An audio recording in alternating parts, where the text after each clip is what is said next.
안녕하십니까. 한국실용무용교육협회 문병순입니다. 이번 구슬체록 인터뷰는 한국 실용무용, 스트릿댄스의 역사를 재조명하고 역사의 중요한 인물을 모셔서 그들의 입으로 직접 증언하고 그런 것들을 이제 기록하여 이제 소학들에게 올바른 교육을 하기 위한 자리입니다. 이번 구슬체록 인터뷰자로는 익스프레션 크루의 이우성 단장님을 모셨습니다. 안녕하세요. 안녕하세요. 익스프레션 크루의 리더 이우성입니다. 반갑습니다.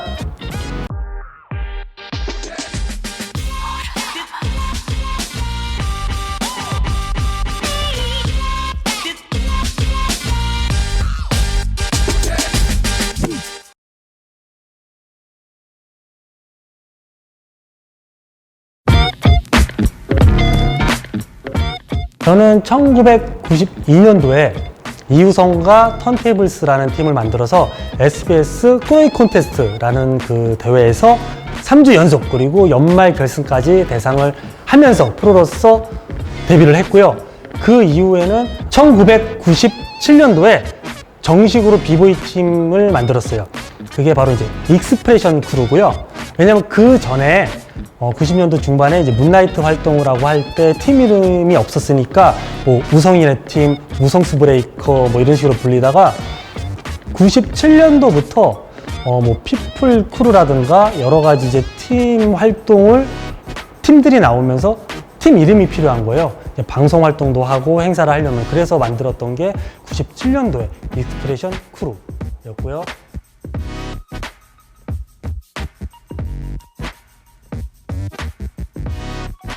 누구나 다 똑같을 것 같아요. 댄스라면은 첫 번째는 마이클 잭슨이고, 그 이후로는 이제 여러 댄서들한테 영향을 많이 받았는데, 뭐, 제임스 브라운한테도 뭐 영향을 많이 받았었고, 그 다음에 이제 한국 댄서로 치면은 터보의 김정남 형님한테도 영향을 많이 받았고, 그 이후로는 뭐 여러 이제 해외 비보이들한테 영향을 많이 받으면서 지금까지 춤을 추고 있고요. 제일 중요한 건 뭐 저희 아버님이 굉장히 춤을 좋아하셨어요. 그래서 이제 마이클 잭슨 그 음악이라던가 그런 비디오를 저한테 어렸을 때부터 많이 보여주셨어요. 춤도 안 췄는데. 그래서 그런 걸 굉장히 쉽게 접했기 때문에 아마 그런 춤을 좋아하지 않았을까. 어떻게 보면 제 1의 영향력은 저희 아버님이라고 저는 생각을 합니다. 네. 비보잉이 올드스쿨에서 이제 뉴 스타일 비보잉으로 넘어오는 시기가 90년도 후반에 있었어요. 그때 이제 하라주쿠에서 일본 락스테디 크루 재팬이 공연하고 있는 모습을 저희 아버님께서 그 VHS로 촬영을 해가지고 그걸 갖고 오셔가지고 저희가 이제 문라이트나 이런 데 이제 배포를 하면서 그게 조금 유행하는데 새로운 뉴 스타일의 비보잉을 유행시키는데 좀 일조를 하셨죠. 그러니까 예를 들어서 나이키 동작 아시죠? 비보잉에서 그런 거를 가지고 이제 그 당시 뉴스쿨 비보잉이라고 할 수가 있죠. 예, 그런 도움을 주셨어요, 제 아버님께서. 단장님의 아버님이 직접 촬영을 해서 가져오셨던 하라주쿠라는 비디오가 예. 혹시 언제쯤이었고 어떤 자료인지 설명해 주시겠어요? 그게 95년도 아니면 94년도였을 수도 있어요. 사실 제가 그 비디오를 가지고 있음에도 저는 이제 비보이를 별로 안 좋아했으니까 그 당시에는 그냥 이런 춤이 있구나 신기하다 그러고 제 친구들한테 이런 게 있어 자료가 있어 그러고 이제 비디오를 몇 개 주고 했는데 문나이트를 갔는데 다 그 춤을 추는 거예요.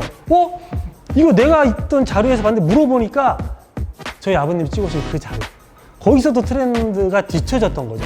그 당시에 이제 승호라는 친구가 있었는데 저랑 동갑인데 그 친구도 굉장히 뉴스타일적인 그런 비보잉을 잘했던 친구.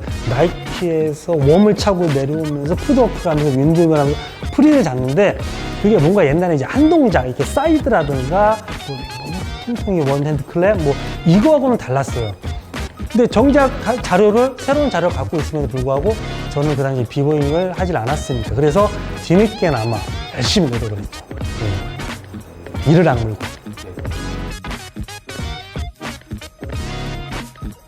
그러면 이제 그런 뭐 멸시와 그런 서름으로 인해서 어떻게 보면 익스프레션 크루가 좀 더 독하게 그리고 좀 더 강하게 성장하고 더 나아가서 세계대회 우승을 하게 된 계기가 되었다고 할 수가 있겠네요. 사실은 그런 힘든 과정이 없었으면은 그런 게 없었겠죠. 그러니까 도구로, 악으로, 깡으로. 한국 사람들 그런 거 있잖아요. 그 옛날에 그런 이렇게 그 억압받던 시절에 대한 분을 저희는 이제 춤으로 푼 거죠. 그 당시에는 동네 그 연습실에 동네 그 막 쓰레기만 버리서 무조건 저희였어요. 담배 꽁초만 있으면. 그래서 저는 댄서로서의 이미지를 바꿔야 된다. 뭐 술, 담배 못하게 하고, 그 다음에 뭐 길거리에서 행동 같은 거 특별히 조심해야 된다. 왜냐면 우리는 댄서니까. 우리는 남들 시선으로 봤을 때 불량한 친구들이니까 이 인식을 바꿔야 된다. 그렇게 해서 대신에 제가 좀 무섭게 했죠. 97년도에 그렇게 싱글동 연습실에서 연습을 하면서 팀을 만들었어요. 그 당시에 이제 활동을 같이 해주셨던 분들이 뭐 이유재 씨, 뭐 하유동 씨도 계셨고, 그리고 이제 그 비보이 덕희도 같이 저랑 함께 활동을 했었고, 그러면서 이제 저희 그 팀 익스프레션 이름을 짓고 서로 경쟁하면서 서로 배틀하면서 그렇게 활동을 하기 시작했죠.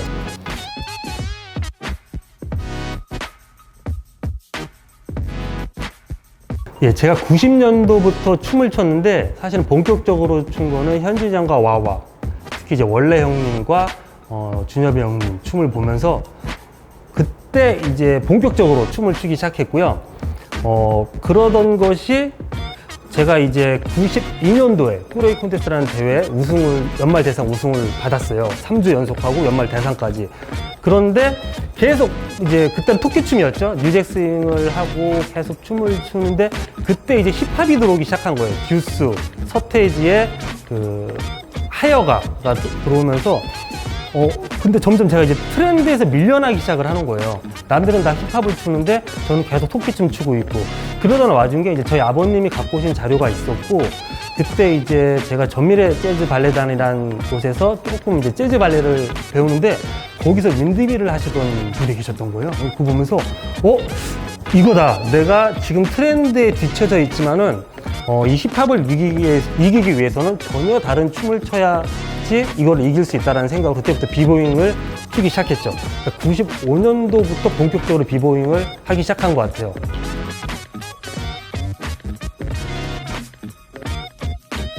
굉장히 의지가 많이 되고 타키온이 있어서 지금까지 익스프레션을 이끌어 왔었고, 사실은 타키온 나름대로 많이 힘들었을 거예요. 왜냐면은 단원들이 있을 때 동생이니까 제가 더 편을 들어준다 라는 그런 게 있어요.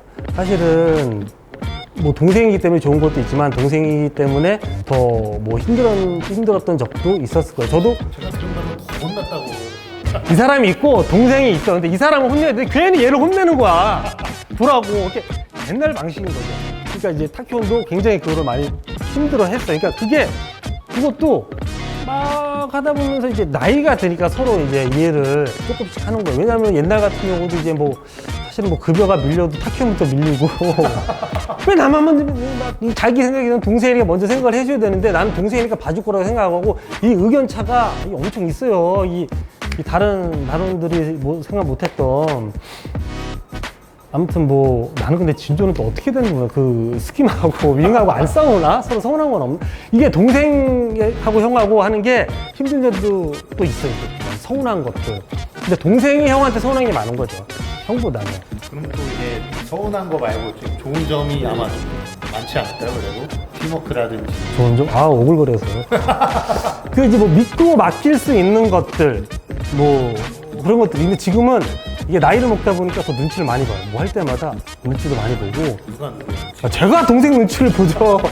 지금은 동생이 형 눈치를 안 보죠. 제가 이제 동생 눈치 보면서 이거 이렇게 할까? 이러면 이거 이렇게 할까? 아니면 이제 뭐 그렇게 해죠. 예. 그러니까 서로 이제 뭐 더 믿을 수 있고, 물론 이제 단원들도 믿을 수 있지만은 동생이니까 뭐 오래 같이 한 거. 그렇죠. 오래 같이 하고 그런 게 있죠. 뭐. 한국 스트릿 댄스는 굉장히 오래전부터, 미국에서 70년도부터 시작을 했으면은 사실 한국 제가 알기로는 80년도 초반부터 시작을 했어요. 사실 크게 뭐 수십 년 역사의 차이가 나진 않아요. 그런 거 보면 굉장히 빠른 거죠. 근데 저는 이렇게 나누고 싶어요. 일단은 첫 번째로 저보고 1세대라고 하시는 분들이 있어요.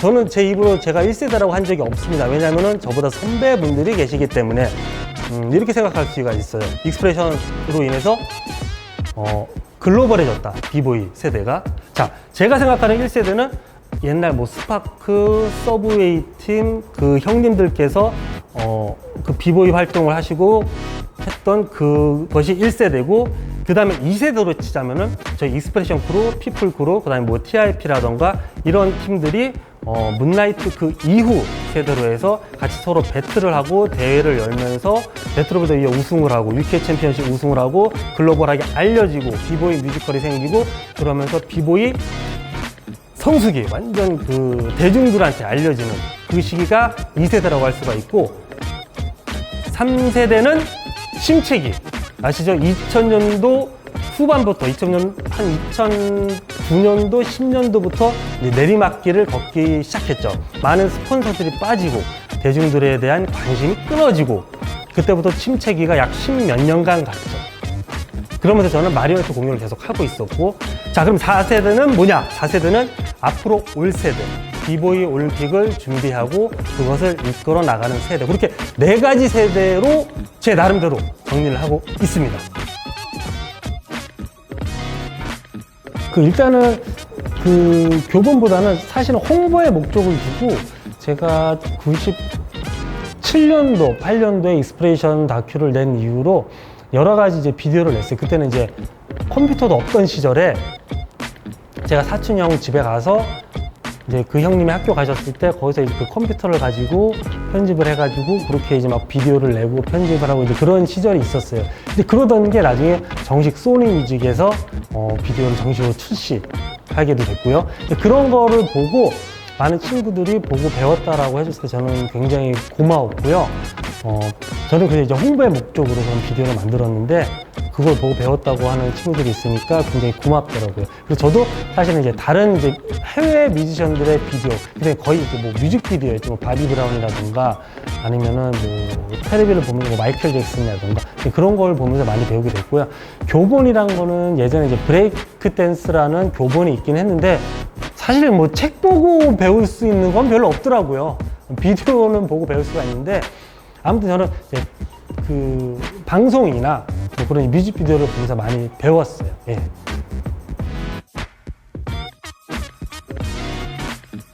이게 YG에서 발간하는 잡지였습니다. 2000년대 초반에 MF라는 브랜드 아실 거예요. 그 브랜드하고 콜라보로 해서 한국의 힙합 역사를 여러분들께 알려주는 그런 잡지였고, 처음에 뮤지션 위주로 많이 이제 가수들 위주로 했지만은 이런 힙합, 스트릿 댄서들을 소개하는 정말 공신력 있고 대중적으로 큰 영향을 끼쳤던 잡지입니다. 그 잡지를 통해서 뭐 저희도 대중들한테 많이 알려졌고요. 그리고 뭐 많은 대회 소식이라든가 그런 게 많이 알려졌었죠. 사실은 이제 그 당시에 이제 스트릿잼이라는 그런 잡지도 있긴 했는데, 사실은 이제 대중적으로 많이 알려진 거는 이 바운스 잡지가 아무래도 YG에서 발간을 하는 거다 보니까 여러분들께 많이 알려지는 잡지였죠. 네.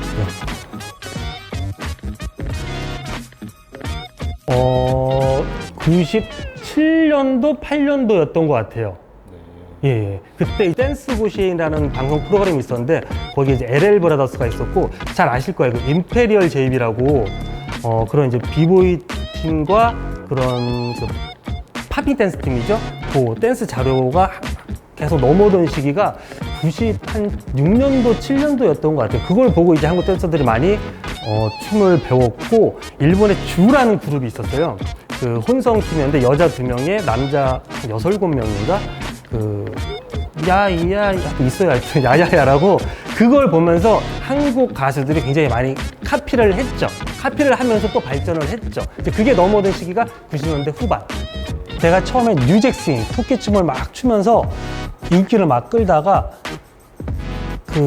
알기 쉽게 가요로 이야기하자면 서태지의 하여가가 나오고, 그 다음에 컴백홈이 나오고, 그 다음에 이제 듀스가 나오면서 힙합춤이 유행을 하게 된 거예요.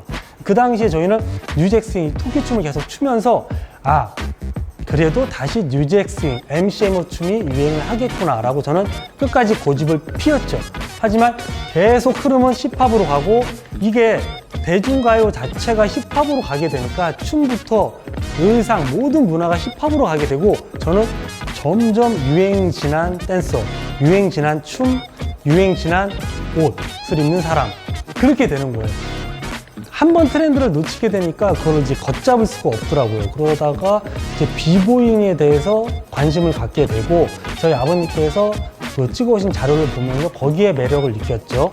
자, 1995년도 레이저트론 그 비디오 테이프가 한국에 알려지게 된 계기가 솔리드라고 아실 거예요. 그 솔리드 그룹의 콘서트에 비보이가 한 명이 있었는데, 그 친구가 그 미국의 에어포스 크루를 한국에 초청을 했어요. 그러면서 이제 닐 시저가 그 레이저트론 95 비디오 테이프를 한국에 가져왔고, 그거를 피플 크루의 오주영이라는 친구가 배워서 정식으로, 그러니까 새로운 뉴 스타일의 헤드스핀이죠. 그 전에 REF의 박철우 형님께서 헤드스핀을 하시긴 하셨어요. 하지만은 냉정하게 얘기해서 그건 올드스쿨 그냥 다이렉트였던 거고, 정식으로 뉴 스타일의 제대로 된 헤드스핀을 배우게 된 계기는 솔리드의 콘서트에 의해서 에어포스 크루가 오고, 그 친구가 가르쳐준 거, 문나이트에서 순철이 형님을 가르쳐주고, 오주영이라는 친구가 그걸 배워서 헤드스핀을 알게 됐죠. 그러면서 뉴 스타일이 들어왔고, 저는 그것에 대항하기 위해서 헤일로우를 배웠던 거고요. 또 그렇게 생각하면은 그 전에 이제 비트 스트리트나 브레이크 댄스 이런 영화 같은 경우는 이제 올드 스쿨인데, 그 하라주쿠 비디오라는 저희 아버님 찍으셨던 비디오를 보면은 일본의 락스타드 크루 재팬이 추는 춤에 보면은 나이키 동작이 있어요. 그건 옛날 올드 스쿨 춤이 아니거든요. 그 나이키와, 여러분 아시죠? 왜 웜 차는 거, 이렇게 치는 춤, 그것과 나이키가 섞인 새로운 스타일의 비보잉을 경험하게 된 거예요, 영상으로. 그러면서 그 경일형이라는 분이 계셨는데, 옛날에 이제 음반 활동도, 그 5라는 그 음반 활동도 하셨는데, 그분이 이제 뉴 스타일의 비보잉의 이제 선구자세요. 그러니까 그 푸드워크를 푸드워크도 잘하셨고, 뭔가 그 올드스쿨의 느낌이 아는 그 새로운 기술, 나이키와 웜과 그런 새로운 기술들을 합친 뉴 스타일의 비보잉을 그분이 선보이셨고, 저희는 이제 그걸 보면서 저는 뉴 스타일의 비보잉을 시작하기 시작했죠. 그러면서 비보잉 실력을 쌓으면서 트렌드에 밀렸던, 힙합에 밀렸지만 그 뉴 스타일 비보잉을 시작하면서 다시 제가 유명해지기 시작했고, 사람들한테 인정을 받기 시작했죠. 예를 들어서 뉴 스타일, 그 당시에 뉴 스타일이었던 거는 하이라이즈, 예를 들어서 그리고 헤일로우도 올드 스쿨이긴 하지만은, 예를 들어서 윈드밀에서 백스핀 기술에서 프리 잡는 그 기술에서 한 차원 올라가서 거기서 이제 하이라이즈로 올라가고, 그 경일형이라는 분이 하이라이즈라는 기술을 우리나라 최초로 하셨어요. 제가 그걸 보고 그 형님 다음으로 하이라이즈 기술을 연마를 했고, 그 이후에 헤일로우를 했고요. 뭐 누가 먼저 했다 이거는 중요한 게 아니에요. 그냥 이제 이야기를, 역사를 하면서 제 경험을 이야기하는 거예요. 그럼 이제 뉴 스타일로 오게 됐죠. 네. 그럼 뉴 스타일과 올드 스타일의 구분은 이제 새로운 시대의 좀 고난이도 테크닉이다라고 좀 정리를 할 수 있을까요? 사실은 제 기준에서는 그래요. 뉴 스타일의 비보잉은 이런 나이키 기술, 웜 기술, 팝핀도 약간은 들어가고, 여러 가지 장르를 좀 혼합하면서 그 시대 트렌드의 춤을 혼합한 비보잉이라고 할 수가 있죠. 그거를 제가 처음 본 게 90년도 후반이었어요. 그 전에는 비보잉의 올드스쿨이면 딱 정석! 윈드밀과 푸드워크 정해진 공식에 이렇게 팝핑이면은 옛날, 아시죠? 뭐 그런 팝핑인데, 뭔가 이제 새로운 스타일을 접목시킨 힙합도 들어가고, 그러면서 이제 이건 약간 뉴 스타일적인 거다, 새로운 것이다, 여러 가지 장르가 혼합된 비보잉이다 라는 것을 접하게 되고, 그런 면에서 이제 발전이 됐죠. 제가 여러분들께 작은 조언 하나 해드릴 수 있는 거는, 여러분들이 무대에 서실 때 항상 관객들을 보면서 관객들과 대화를 한다고 생각을 하시고, 여러분들이 추는 춤이 수화라고 생각을 하시면 돼요. 뉴스 보면 옆에서 막 수화를 하시잖아요. 내 춤이 수화다. 관객들한테 이 이야기를 전달한다. 내 춤은 곧 이야기다 라는 생각으로 무대 위에 서신다면은 그것만큼 관객들을 이해시키기 좋은 건 없을 것 같아요. 그리고 저도 그 생각으로 지금까지 왔기 때문에 제 진심을 관객들한테 전해줬고 그것이 곧 댄스로서의 생명력을 길게 연장시킬 수 있었던 방법이 아닐까 생각을 합니다. 항상 관객들과 춤으로 대화하는 것, 마치 수화처럼.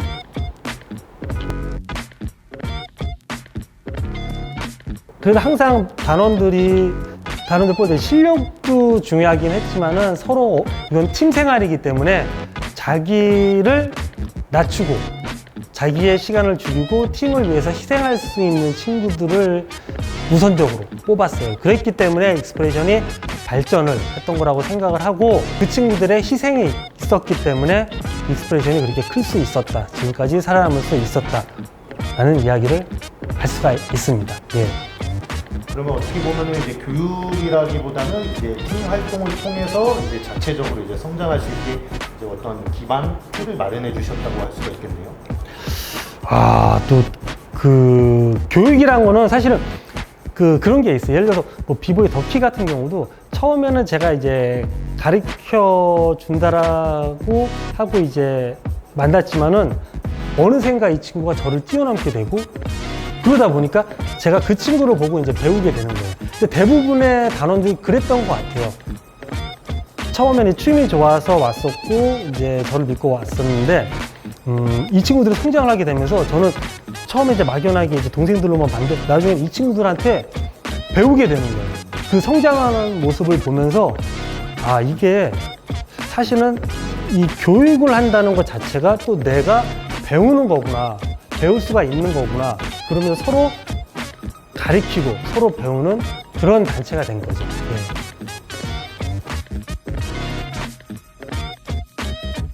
그 역사를 자기가 이제 공부한다라고 했을 때 저는 몇 년도에 누가 뭘 시작을 했고 몇 년도에 누가 뭐 했다 너무 이런 거에 강박관념을 갖지 않았으면 좋겠어요. 비보의 역사가 한국 비보의 역사가 사실은 뭐 50년, 100년, 200년 된 역사가 아니잖아요.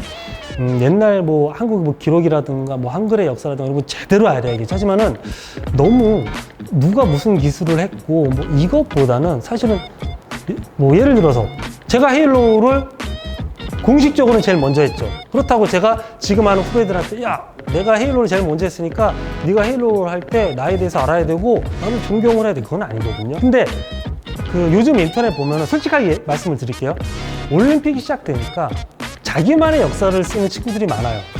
제가 이 인터뷰에 오게 된 이유는 이따가 뭐 말씀드리겠지만은 그 사람의 이야기를 듣는 거 그게 가장 중요하다고 생각을 해요. 역사에 관해서 쓰는 사람들은 많아요. 하지만 그 역사에 관해서 비보의 역사에 관해서 쓰는 사람들 과연 땀을 흘렸는지 과연 그 당시에 그 자리에 있었는지 제가 비난할 건 아니지만은 정작 그 자리에 있었던 사람들은 그걸 크게 신경 쓰지 않아요. 누가 먼저 이걸 했는지. 그래, 뭐 동시에 했지. 제가 아까 그 와서 인사할 때도 그랬어요. 같이 늙어가는 처지에 뭐 몇 살 차이 난다고. 홍텐하고 저하고 몇 살 차이가 날까? 10살 넘게 차이 안 나요. 비슷해요. 그 친구나 저나. 저는 오히려 그걸 좋아해요. 뭐 저하고 지금 오히려 저는 그걸 제가 못났다고 생각을 해요. 홍텐하고 저하고 20살 차이가 나는 것도 아니고 10몇 살 차이가 나는 것도 아닌데 그 친구는 지금 세계 최고야. 근데 나는 지금 뭐 비보이 기술 제대로 하는 거 없어. 그냥 노인네일 뿐이야. 저 친구는 저 나이에 30대 후반에 저만큼 많이 했는데 난 30대 후반에 뭐 했지? 이거를 내가 내 스스로를 비난하고 내 스스로를 자책을 해야지 내가 왕년에 뭘 먼저 했고 이 생각을 벌어야지 계속 발전을 할 거라고 생각을 해요. 지금 솔직히 우리나라 비보이들을 이끄는 사람이 대부분 30대 중후반이에요. 심지어 40대 초반도 있어요. 저는 40대 때 40대 때 비보이 한 사람 나밖에 없어. 불과 몇 년 전에 오세요. 나보다 뭐 춤 오래 춘 사람? 나보다 더 나이가 많은 사람, 현직인 사람 있어? 그게 자랑이었는데 지금은 그게 제 창피한 점이에요. 30대 후반에도 이렇게 잘하는데 나 30대 후반에 뭐 했어? 저는 그때 폰만 잡고 있었어요. 연출가로서, 리더로서 딱 하고. 그거는 옛날에 저희가 비난했던 선배들하고 똑같은 행동이에요. 너 아직까지 춤춰? 엔터테인먼트 해야지. 나처럼 사장 돼서 가수들 키우면서. 우성아, 너 아직도 춤춰? 너 아직도 단장이야? 저는 그거를 저도 그렇게 살아왔던 거예요. 그래서 저는 지금 비보이 올림픽 하는 거에 있어서 후배들을 할 수가 없어요. 나 똑같은 사람이었기 때문에.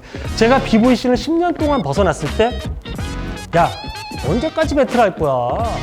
나 뮤지컬 하면서, 내가 뮤지컬 하는 이유는 너희들 배틀하면서 배틀 대회 열어봤자 너희들이 대중한테 돈 얼마나 꺼낼 수가 있어.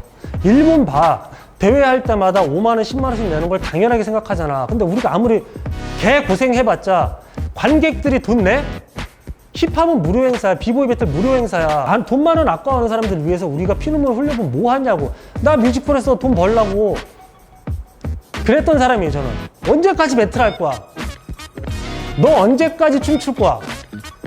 엔터테인먼트에서 가수들 키우고 가수가 돼서 하던가, 똑같은 선배들, 내가 비난하던 선배들 똑같은 절차를 저는 밟았어요. 나 지금까지 저가 잘 되기 위하고 이스프레시를 잘 되기 위해서만 노력을 했어요. 근데 그걸 가지고 고맙다고 해준 동생들이 너무 고맙고 너무 미안해서 내가 숟가락을 못 얹겠어.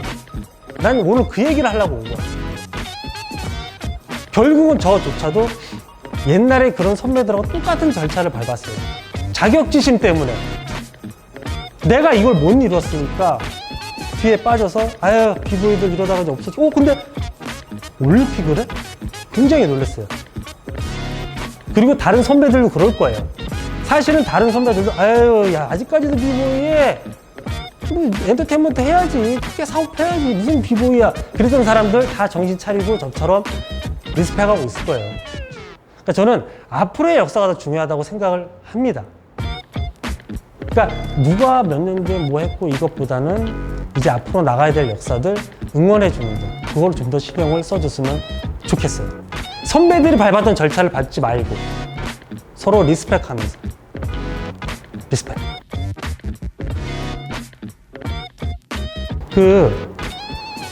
제가 롤모델로 삼고 있는 팀이 있어요. 프랑스의 컴퍼니 카피그라는 팀인데 2006년도에 한국에 와서 저희가 그 팀의 오프닝 공연을 했어요.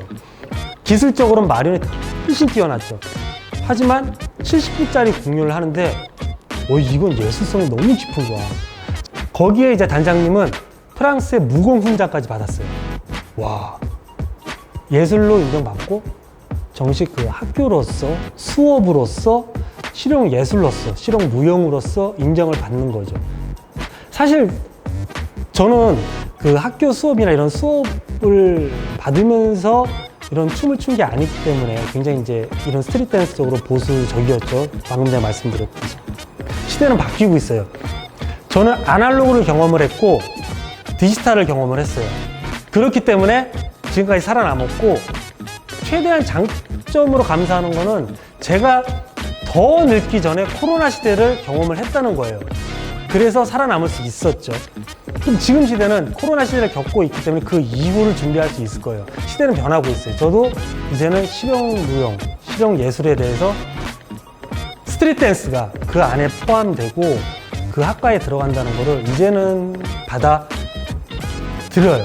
그래야지만 학생들이, 이 춤을 좋아하는 친구들이 좀 더 좋은 환경에서 춤을 출 수가 있고, 무엇보다 체계적이고 자기 꿈을 실현시키기 좋은 환경에서 춤을 춘다는 거, 그건 꿈 아닌가요? 무조건 제가 이제 옛날 사람이라고 해서 바닥에서 굴러야 되고 뭐 하다가 안 되가 아니라, 지금은 좋은 교육을 받으면서, 그렇다고 이 친구들이 그냥 배부르고 편하게 하는 게 아니잖아요. 자기들끼리 경쟁을 하잖아요.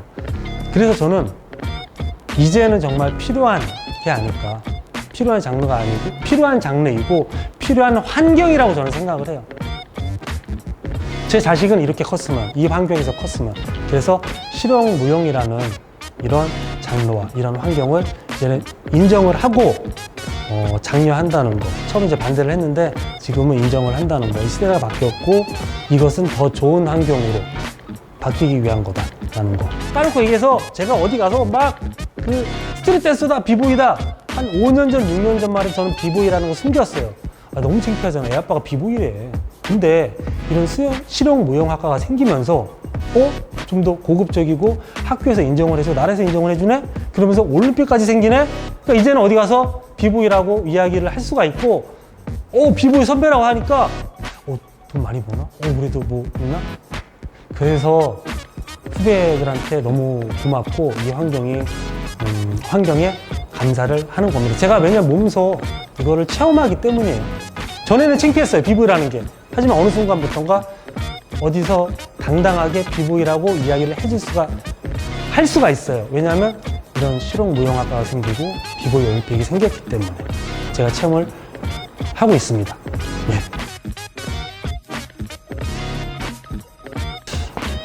제가 지금까지 30년 넘게 춤을 추면서 한 가지 내린 결론은 첫 번째가 인성,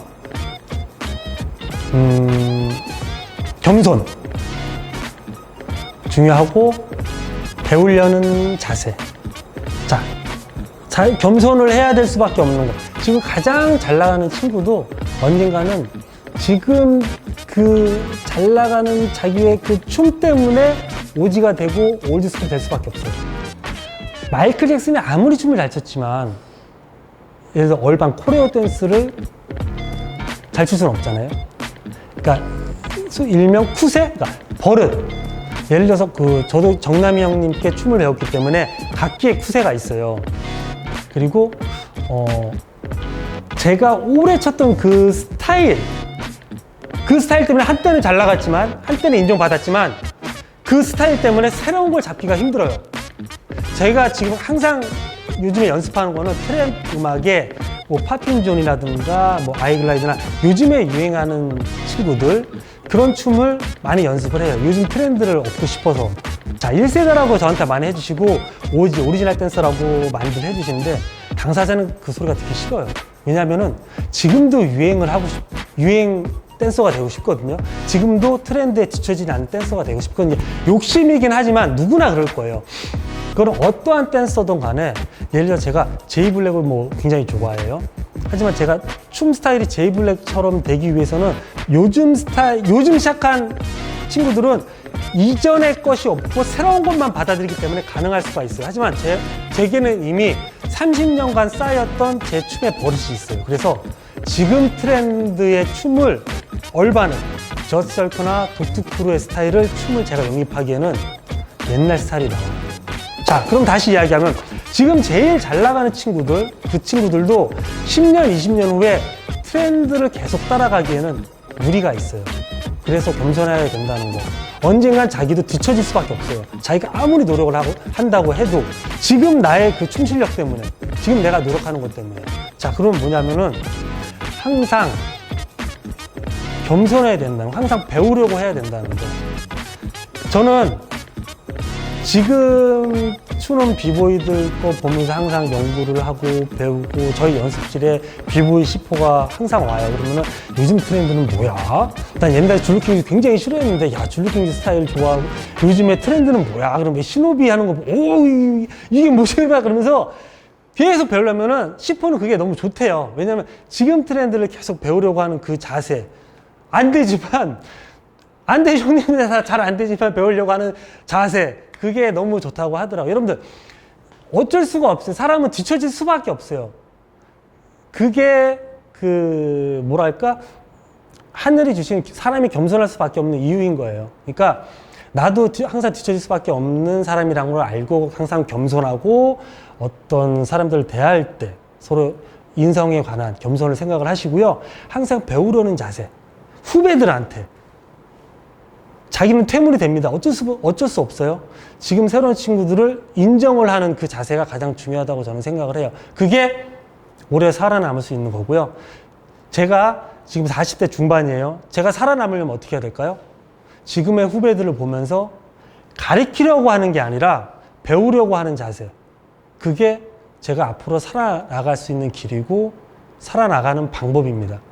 누군가를 가리키려고 하는 것이 아니라 누군가에서 배우려고 하는 자세. 항상 그 자세를 가진다면은 여러분들 그래도 항상 최고는 아니더라도 최고를 계속 유지하면서 그리고 남들한테 인정을 받을 수 있는 그 노력을 인정받을 수 있는 사람이 될 수 있을 거라고 생각을 합니다. 여러분들 항상 겸손과 배우려는 자세 잊지 않기를 바라겠습니다. 여러분들. 그때 그래도 YG 쪽에서 그 양현석 대표님께서 비보이나 이런 쪽으로 관심을 굉장히 많이 가지셨어요. 많이 이렇게 도와주시고 해서 그때 이제 서태지 씨 새로운 음반을 내는데 어떻게 좋은 기회에 저희 비보이가 출연을 하게 됐는데 그때 비보이 덕시하고 비보이 뮤트가 출연을 하게 됐죠. 네, 서태지 씨가 뮤트를 굉장히 귀여워했어요. 저는 뭐 대화도 잘 못 나눴고 아무튼 간에 그렇게 해서 또 비보이를 대중들한테 알릴 수 있는 계기가 됐었죠. 저희야 솔직히 대중들한테 비보이가 많이 알려주면 좋잖아요. 예.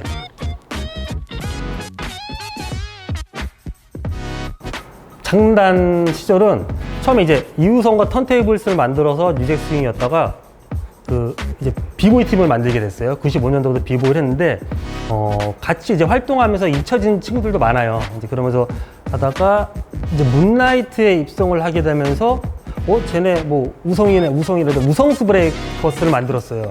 그래서 그 당시에 이제 그 문라이트 후반기에 활동을 같이 했던 친구들이 뭐 저 우성스 브레이커스가 있었고 피플풀의 뭐 성훈이부터 해서 형님에 의해서 제가 이제 문라이트도 가게 되었고 그 다음에 이제 황대균 단장님 TIP 크루 뭐 그런 친구들 같이 해서 문라이트에서 이제 활동을 하게 됐었죠. 근데 사실은 문라이트의 추억이란 게 이렇게 좋은 면들만 있는데 사실 좀 어두운 면도 있었어요. 비보잉은 낮은 등급의 춤이었어요. 천한 춤. 어떻게 보면은 예전 시대로 보면 뭐 비유를 하자면 백정? 나는 무대 위에서 춤을 춰. 나는 서서 춰. 니네는 내가 밟은 땅을 니들이 몸으로 닦는 거야. 그러면서 힙합이나 스탠딩을 하는 분들이 형님들이 나가면서 청소부들 오늘도 걸레질하러 왔네. 야 걸레들. 이제 저희는 이제 가서 막 거기에 이제 화가 나서 더 열심히 춤을 추죠. 사실 그런 면들도 있었어요. 어떻게 보면 그것 때문에 내가 이것을 바꾸겠다라고 해서 더 이를 물고 악을 물고 그리고 이제 해외에서 뭐 그 당시 뭐 타카야나 뭐 이런 일본 댄서들이 오면은 형들이 시켜 야 가서 배틀 해가지고 이겨라. 아니 힘든 일은 왜 다 우리를 시켜. 저희들 안 하고.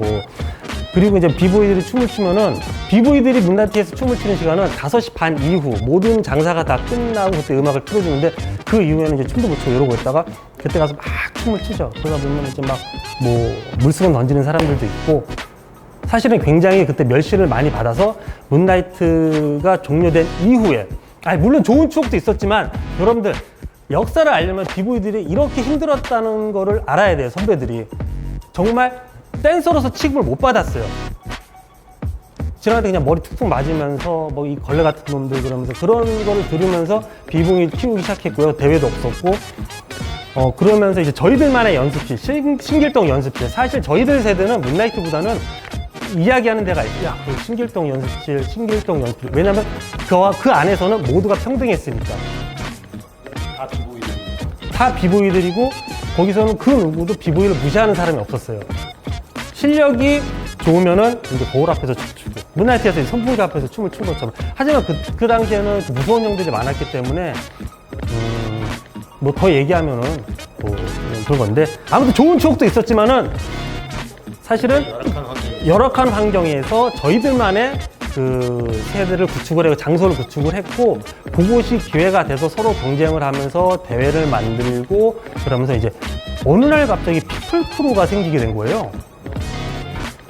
그걸 굉장히 저는 궁금했어요. 그 당시에 댄서로서 성공을 하려면 무조건 음반을 냈어야 됐어요. 가수가 돼야 됐어요.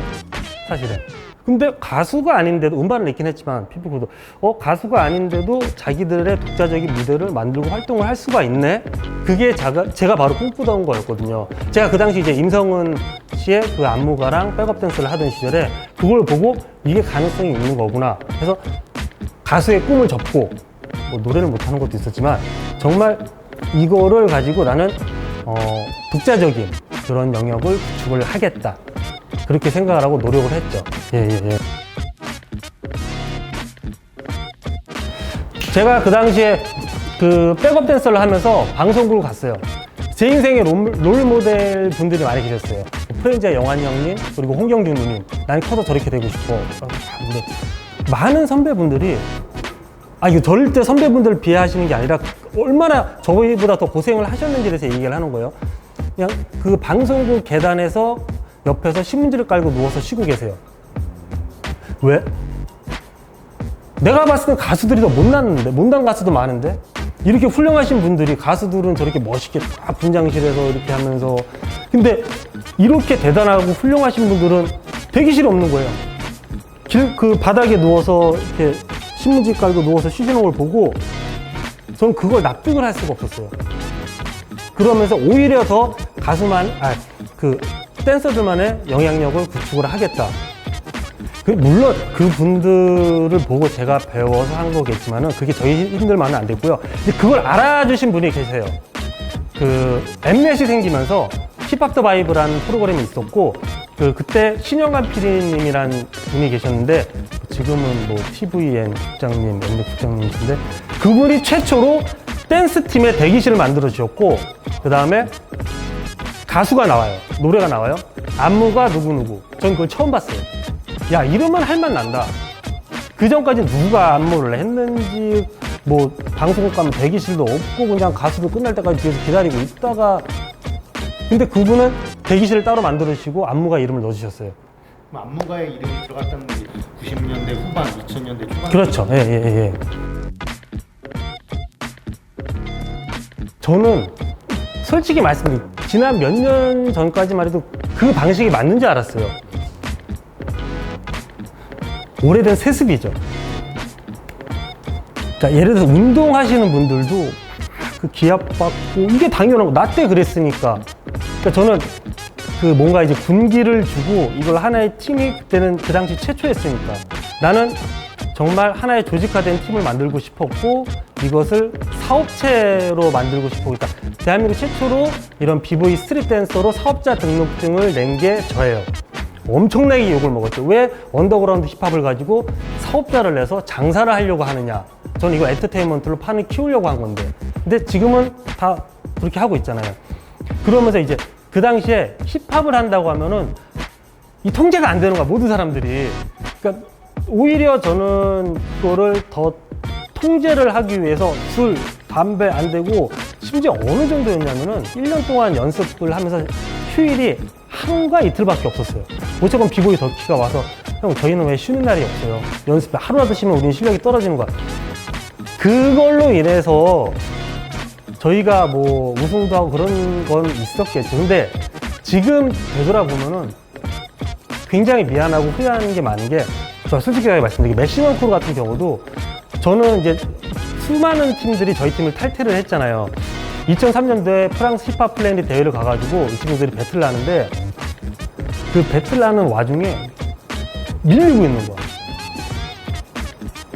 막 욕을 했어요. 야, 이 XX들아 지금 밀리고 있는 거 못 봐? 정신 똑바로 못 차려? 정신 나갔어 이 XX들아? 그리고 비보이 배틀 오브 더 비보이 마스터 그 롯데월드에서 했던 대회에서 그 드리프터스 멤버분들이셨죠? 익스프레션 같이 했던 뭐 덕키나 뭐 홍텐 이 친구들한테도 야 지금 리버스하고 배틀을 하는데 쟤네들하고 하려면 니네 정신 똑바로 차려. 배틀하기 전에 그 단원들 기죽이는 게 그게 리더로서 할 짓입니까? 근데 또 그 단원들을 가리킬 때도 그렇고 모르겠어요. 저는 그게 맞는 줄 알았어요. 사람들한테 강하게 하고 그 무섭게 해야지만 이 친구들이 내 말을 듣고 이게 조직화가 되고 체계적이 된다라는 그런 생각을 했었는데 잘못된 거죠.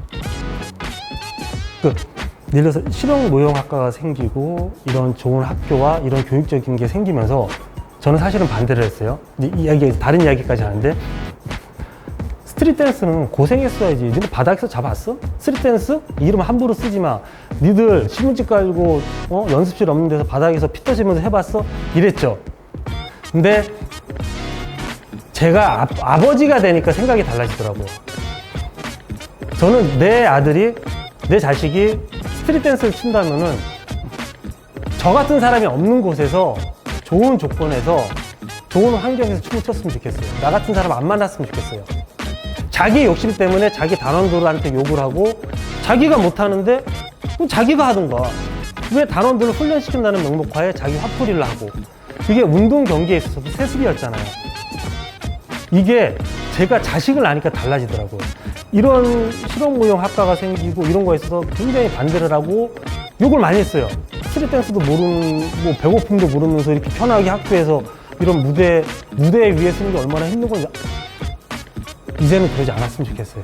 춤을 좋아하는 학생들이 조금은 덜 진지하더라도 웃으면서 춤을 추고 이렇게 억압받지 않은 환경에서 춤을 췄으면 좋겠어요.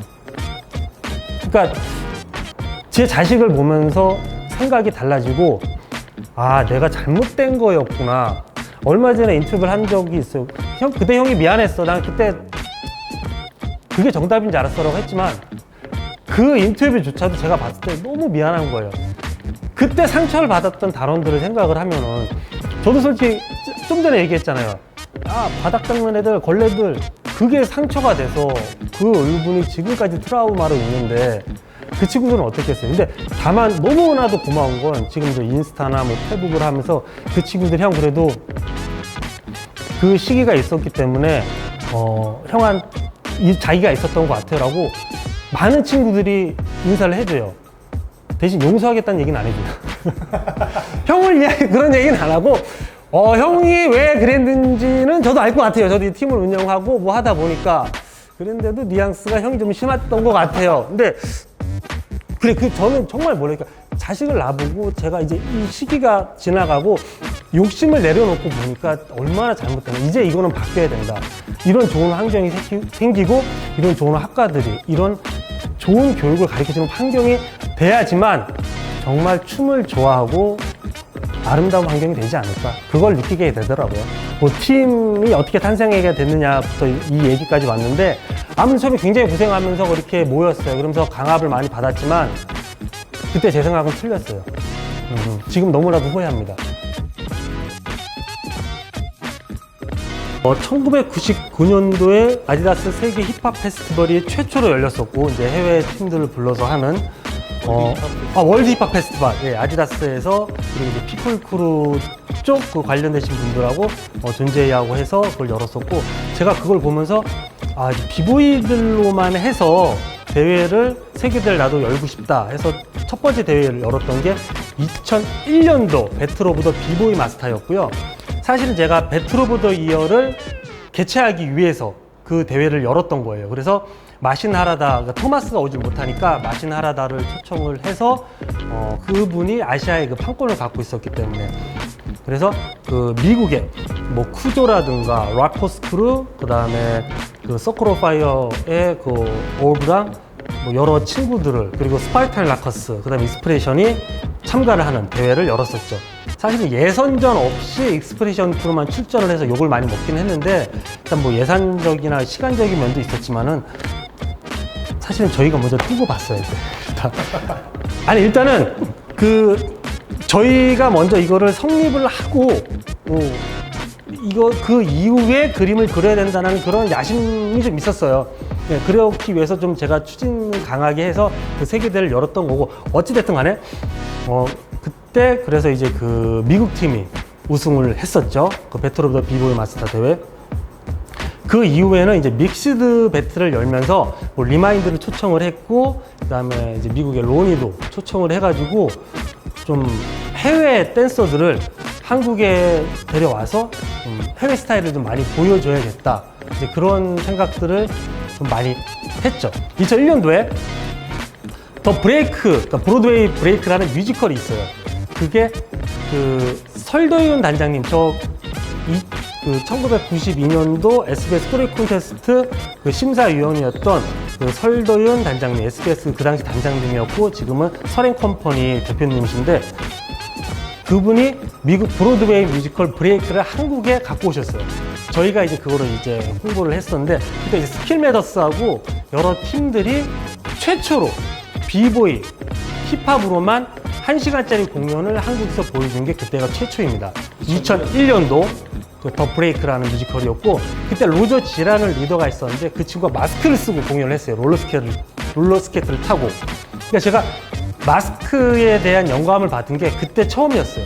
사실은 이게 카피와 그 재창작의 차이인데 일단은 마스크를 쓴 모습이 너무 신비로웠고 그 연기를 마임을 하는 거에 너무 감동을 받았기 때문에 그 마스크를 저희가 2002년도 배틀 오브 더 이어 할 때 응용을 좀 했죠. 대신에 이제 안무나 뭐 이런 거를 바꿔서 재창조를 했죠. 뭐 어떻게 보면 카피라고 할 수 있겠지만은 제 나름대로는 재창조를 한 거예요. 아무튼 간에 그렇죠. 오마주를 해서 자, 그 팀이 와서 굉장히 많은 영향력을 끼쳤어요. 일단 앱스트랙이 그때 처음 와서 한국에 퍼뜨렸던 그 영향력은 엄청났어요. 그 앱스트랙하고 그때 부기브렛의 그 벤제스 그 친구하고 휘동이하고 우재하고 영진이하고 이태원에서 배틀을 했던 자료가 있어요. 그거 제가 제공해 드릴게요. 그 자료가 엄청납니다. 그러니까 앱스트랙이 그때 끼쳤던 영향력은 그로 인해서 2001년도에 뭐 탐락가 뭐 이런 것들이 엄청나게 발전을 했죠. 그때 그걸 다 흡수한 게 또 비보이 더키.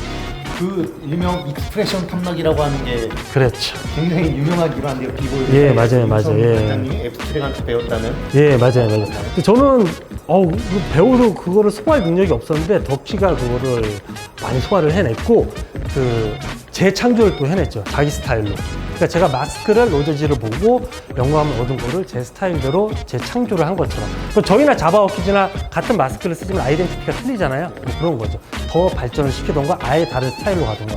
아무튼 저는 솔직히 2001년도에 그 더 브레이크 뮤지컬이 한국에 왔던 게 그 설도현 대표님의 힘으로 왔던 게 엄청난 영향력을 끼쳤다고 생각을 합니다.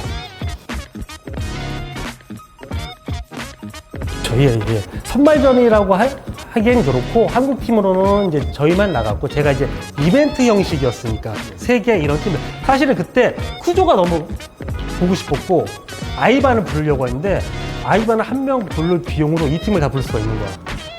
그러니까 아이반이 그때는 이제 한국을 잘 몰랐으니까 대신에 이제 다른 팀들은 그 전에 이제 저희가 뿌린 그 비디오를 보고 한국에 이제 많은 관심을 얻고 있었죠. 그래서 쿠조랑 그다음에 이제 뭐 포원이라던가 그다음에 아이론 몽키, 카림 뭐 이런 친구들을 데리고 와서 이벤트 형식의 대회를 했던 거죠. 근데 이벤트 형식이었던 게 한국이 뭐 배틀 오브 더 이어를 열 수 있을 만한 이런 수준의 그 능력이 있다라는 거를 보여주고 싶었던 거예요. 사실 왜냐면 2000년도에 그 TP 컴퍼니에서 배틀 오브 더 이어 예선전을 열어서 비주얼 쇼크가 우승을 해서 그 독일에 가서 베스트 비보이상을 받았잖아요. 그 당시에 저는 그랬어요. 그래? 내가 대회를 열어서 내가 나가버릴 거야, 우승해서. 그 정도로 자신감이 있었죠. 그래서 2001년도에 그 대회를 열어서 내가 이 대회를 뺏어오겠다 라는 그런 야심이 있었는데 그건 너무 야심찬 거였고 그래서 그 다시 TP 컴퍼니가 그 대회를 2002년도에 열어서 저희가 우승을 해서 가게 된 거였죠. 제가 야심찬 사나이였어요, 사실은. 큰 그림을 그리셨네요. 2001년도부터. 그렇죠. 또 뭐. 비보이. 예, 뭐 남자로서 뭐 그 당시 야심, 예. 뭐 내가 대회 열어서 내가 우승해서 내가 정정당당하게 나가면 되지 뭐 그런 젊었을 때 뭐 그런 거 좀 있었어요. 예. 그 당시에 인터넷이 굉장히 발달되지 않은 시대였는데 뭐 천리안 나우누리 시대였으니까 그래도 그 당시에 제가 짬짬이 저희 비디오를 계속 올렸어요. 이제 다른 회사 업체들과 제휴를 해서 이제 그런 것들이 복사가 되면서 조금씩 알려지기 시작했고 사실은 그 익스프레션 비디오가 우연하게 이제 해외로 나가기도 했고 그 이제 존제이라는 친구가 또 해외 그 비디오를 배포하면서 또 알려주기도 했고요. 그러면서 그러니까 결론은 이제 제가 굉장히 힘들게 만들었던 비디오, 컴퓨터도 없어가지고 그 형님 집에 찾아가서 펜티엄, 여러분 펜티엄이라고 아세요? 그 스타크래프트도 잘 안 돌아가요 그걸로 만들었던 거 또는 처음에 97년도 익스프레션 비디오는 VHS 2대를 놔두고 제가 그걸 편집을 한 거예요. 근데 그게 어떻게 이제 해외 가는 친구들이 돌리고 또 그 비디오를 어떤 그 뭐 댄스 샤워라던가 또 그 이전에 댄스 사이트가 있어요. 거기에 이제 유료 콘텐츠 또는 그냥 무료로 이렇게 올라가는 것들이 있었고 익스프레션 홈페이지도 있었어요 그때. 그런 걸 보면서 해외 친구들이 어떻게 알게 되더라고요. 그러면서 한국의 이런 비보이들이 열심히 하고 있다라는 그런 거를 많이 접하게 됐죠. 그러니까 비디오와 인터넷을 통해서 정말 맨땅에 헤딩하듯이 그때는 노력을 했어요. 일단은 저희 거는 이제 국내에 알리기 위한 거였는데 그때 인터넷이 발달되면서 해외에서도 우연찮게 알게 된 거죠. 예. 많은 에피소드들이 있었어요. 뭐 대회로 치면은 뭐 배틀 오브 더 이어 2002년도 우승했을 때 사람들은 환호를 했지만은 저는 그때가 사실 이제 은퇴 무대였거든요. 그때 너무 힘들어서 비보이를 해도 수입이 없으니까 또 그래피티를 해야 되나. 그렇다고 그래피티 쪽도 이렇게 뭐 수입이 많은 편은 아니었고 뭐 힙합이나 비보이를 해서 돈을 벌 수 있는 게 없었으니까 사실은 그때 이제 뭐 덕시나 홍텐 같은 친구들도 이제 떠나려는 시기에 제가 마지막으로 도전을 할 수 있게 좀 도와달라라고 도움을 요청을 했죠. 근데 그 대회 우승을 하게 된 거예요. 우승을 했을 때 그 트로피를 받고 제 이제 좋아하는 환호성 속에서도 이걸 계속 또 해야 되네? 라는 부담감이 굉장히 많았어요. 근데 다행히 그 이후에 뭐 많은 방송도 하고 뭐 여러 기회가 주어져서 뭐 학원도 열 수 있었고 그랬던 것 같아요. 그러니까 그 정도로 힙합을 비보이를 직업을 삼기에는 굉장히 힘들었던 열악했던 시기였고 그 이후에 이제 또 2006년도 때 그 마지막으로 그 비보이 유닛 무대에 마리오네트를 설 때도 사실은 그때도 이제 은퇴 무대였어요. 더 이상 하기가 너무 힘들다. 뭐 학원도 잘 안 되고 그리고 점점 이제 그 많은 멤버들의 이탈도 있었고 먹고 살기 너무 힘들다. 하지만 익스프레션이라는 이름을 사람들한테 제대로 한번 보여주자. 그래서 서로 이제 협의를 했죠. 그때 이제 비보이 제리도 있었고 여러 친구들이 있었는데 우리 마지막으로 익스프레션이라는 이름을 사람들한테 한번 제대로 보여주고 그리고 그냥 미련 없이 해체를 하자라고 섰던 게 이제 비보이 유닛의 마리오네트 무대였어요. 근데 그게 이제 대박이 났죠. 그래서 좀 더 하게 된 거죠. 또 학원도 때려치고 마리오네트 이제 공연을 하게 됐는데 그 이제 이야기의 요점은 뭐냐면은 항상 정말 마지막이다라고 생각할 정도로 최선을 다했던 것 같아요. 미련 없이, 후회 없이. 그러다 보면은 뭔가 이제 기회가 생기는 것 같더라고요. 항상 여러분 하실 때 정말 이 기회가 마지막이라는 생각으로 최선을 다하시면 뭔가 또 다른 기회가 열릴 거라고 생각을 합니다.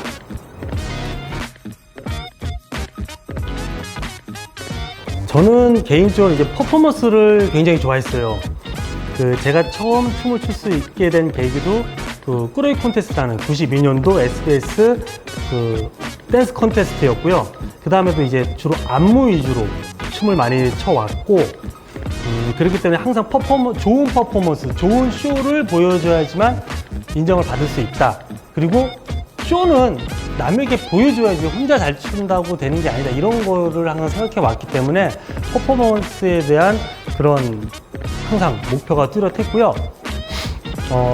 그러기 위해서 좀 영향력을 많이 받았던 게 제가 98년도, 9년도인가 그 형일형님께서 피플풀이었던 조형일 씨, 형일형님이 제 손을 잡고 갑자기 신촌을 가재요. 신촌을 딱 갔는데 어느 소극장에서 힙합의 4대 요소를 가지고 공연을 하는 거예요. 그러니까 그래피티, 디제잉, 그 다음에 비보잉, 그리고 MC까지.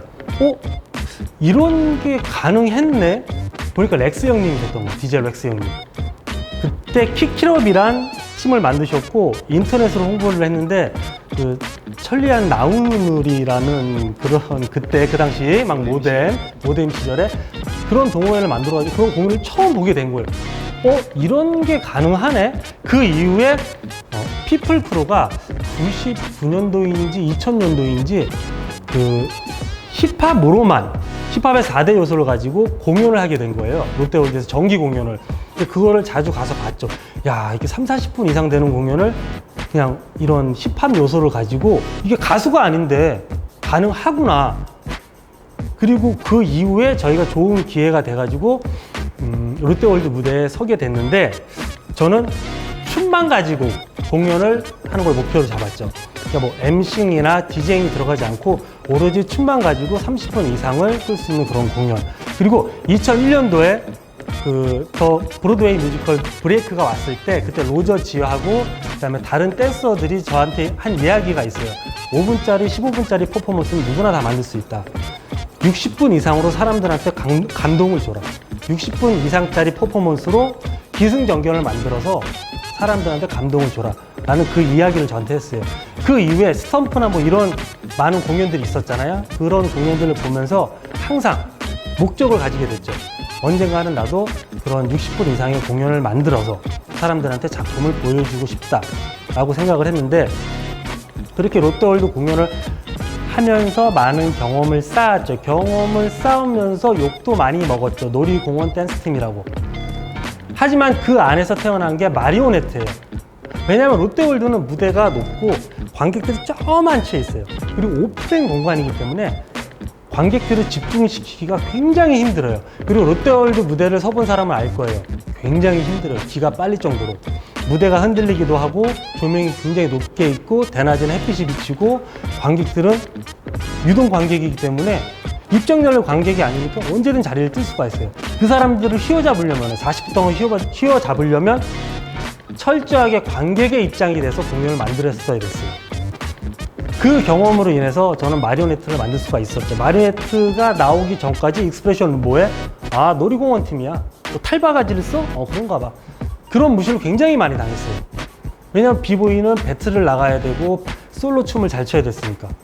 하지만 저희는 모든 멤버들이 다 빠져나가고 그냥 형과 동생만 남아서 다른 단원들과 함께 롯데월드 놀이동산 공연만 하고 있다는 소문이 몇 년간 계속 펼쳐졌고, 그 이전에 여러분들 아실 거예요. 여러 가지 이제 루머가 퍼지면서 나중에 다 해명이 되고 사과를 받았지만 여러 가지 루머로 인해서 더 이상 해외에 나갈 수가 없는 입장이 됐어요. 왜냐면 사업자 등록증을 내고 여러분들 뭐 일용직이나 세금이나 뭐 이런 걸 알 거예요. 근데 그 당시에는 그런 것들이 굉장히 다 문외한이었기 때문에 저를 이제 되게 나쁜 사업가로들 많이 오해들을 했죠. 예, 아무튼 간에 그러면서 제가 할 수 있는 거는 무대에 서서 공연할 수 있는 것밖에 없었고, 그 기회를 주신 거는 이제 롯데월드에 계신 저희 그 PD님이 기회를 주신 거고, 거기에 목숨을 다해서 공연을 했죠. 그러다 태어난 게 이제 마리오네트 공연이었던 거고, 그로 인해서 이제 사람들이 저희 인스피레이션을 다시 한번 확인시켜주고, 다시 인스피레이션 크루가 이름을 올릴 수 있는 어느 한 개개인의 비보이의 닉네임 그리고 그 레벨로 인해서 움직이는 팀이 아니라 하나의 퍼포먼스, 하나의 상징성으로서 일어설 수 있는 팀이라는 거를 사람들에게 알릴 수 있는 계기가 됐죠. 무엇보다도 정말로 관객의 입장에서 항상 생각을 했기 때문에 그런 퍼포먼스가 나올 수 있었던 것 같고요. 그 이전에 그 브레이크 뮤지컬이라던가 여러 경험이 쌓여서 나왔던 그래서 만들어진 퍼포먼스였던 것 같아요. 그리고 그거를 계기로 해서 70분짜리 마리오네트 공연을 만들게 됐고요. 그 마리오네트 안에 들어갔던 이야기는 여러 가지 인생이 담긴 이야기, 제가 스스로 겪었던 것들, 고난을 겪었던 것들. 제가 그 당시에 이제 마리오네트를 70분짜리 공연으로 만들게 됐을 때 저는 뭐 뮤지컬 교육을 받은 것도 아니고 어느 학교를 다닌 것도 아니었어요. 근데 그런 사람이 어떻게 대학로의 정식으로 70분짜리 뮤지컬을 올릴 수가 있었을까? 경쟁을 할 수 있었을까? 이미 그때는 비보이를 사랑한 발레리나나 다른 뭐 난타와 같은 그런 넘버블 퍼포먼스가 굉장히 유행을 하고 있었기 때문에, 그래서 제가 생각한 건 솔직함을 담자, 내가 겪었던 이야기를 담자라는 내용으로 제가 많은 이제 단원들과 겪었던 갈등, 그리고 제가 지금까지 뭐 고생을 하면서 그런 경험들, 많이 잃었던 것들, 그런 슬픔. 그 보통 넘버블 퍼포먼스라고 하면은 끝에 가서 이제 밝고 희망을 주는 이야기였지만, 저는 희망을 주기보다는 그런 희망 고문보다는 현실적인 이야기들, 언젠가는 늙게 되고 언젠간 새로운 세대에 의해서 최고였던 내가 물러날 수밖에 없는 상황이 되고, 그리고 그것을 진정으로 받아들여야지만 내가 행복해질 수 있다라는 그런 진심을 담은 내용을 가지고 마리오네트 공연을 만들게 됐죠. 그래서 결과는 굉장히 성공적이었고요. 인터파크 1위까지도 했었고, 그때 뭐 뮤지컬 뭐 캐치라든가 여러 가지 공연들이 있었는데 굉장히 좋은 성적을 거뒀어요. 물론 그 비보이 붐이 있었던 것도 있지만 다른 거를 섞은 것보다 그냥 제 진심을 담았기 때문에 사람들이 많이 거기에 공감을 해 주셨던 것 같아요. 제가 다른 걸 넣어서 이런 척 저런 척 한 게 아니라 그냥 그 당시 제 상황을, 그리고 제 앞으로 제가 겪어야 될 인생 이야기를 담았기 때문에 많은 사람들이 사랑을 해 주셨던 것 같고, 그렇게 해서 마리오네트 공연이 탄생됐습니다.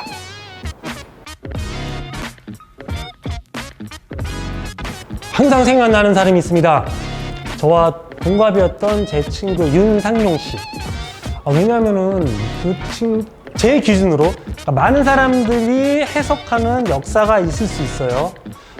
그래서 아까 같은 이야기도 했던 게, 제가 또 이런 이 역사를 이야기하면은 뭐 우성영 역사가 틀렸다 뭐 그럴 수도 있고, 저는 그냥 그런 거 싸우는 게 싫어서 뭐 그런 얘기를 안 했는데, 일단은 제 기준으로 생각을 할 때 한국의 북한루를 발전시키고 부흥시킨 거는 제 기준으로는 윤상용 씨라고 생각을 합니다. 팝핀의 발전에 정말 큰 기여를 한 사람, 그리고 이런 대회 역사를 정말 발전시킨 사람. 윤상용 씨가 2000년도에 한국 스트리트 퍼포먼스 대회를 처음 열었어요.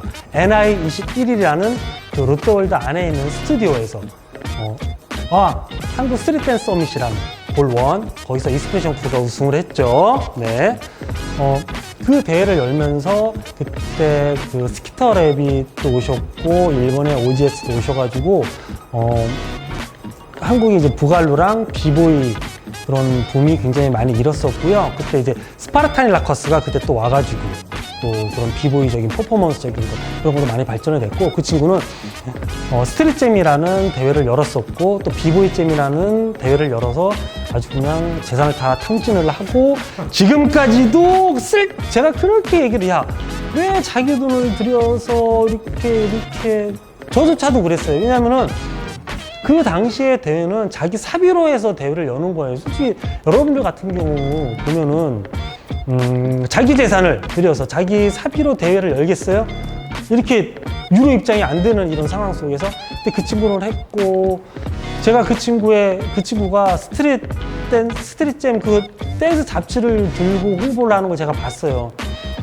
그 10몇 년 전에, 20년 전에 그 댄스 딜라이트 잡지 같은 그런 잡지를 들면서 홍보 활동을 하고, 너무 선구자예요. 지금 고생을 하는 걸 너무 많이 봤는데, 그 고생한 거에 비해서 좀 재조명이 되고 있지 않다, 좀 그런 생각이 들고, 저하고 그렇게 막 친하고 살던 사이도 아니에요. 제가 막 이렇게 칭찬해주는, 이렇게 일부러 칭찬하는 게 아니라 그냥 제 기준에서는 그래요. 정말 많은 고생을 했고 많은 업적을 이뤘음에도 불구하고 지금 이렇게 크게 알려지지는 않았더라고요. 그래서 저는 좀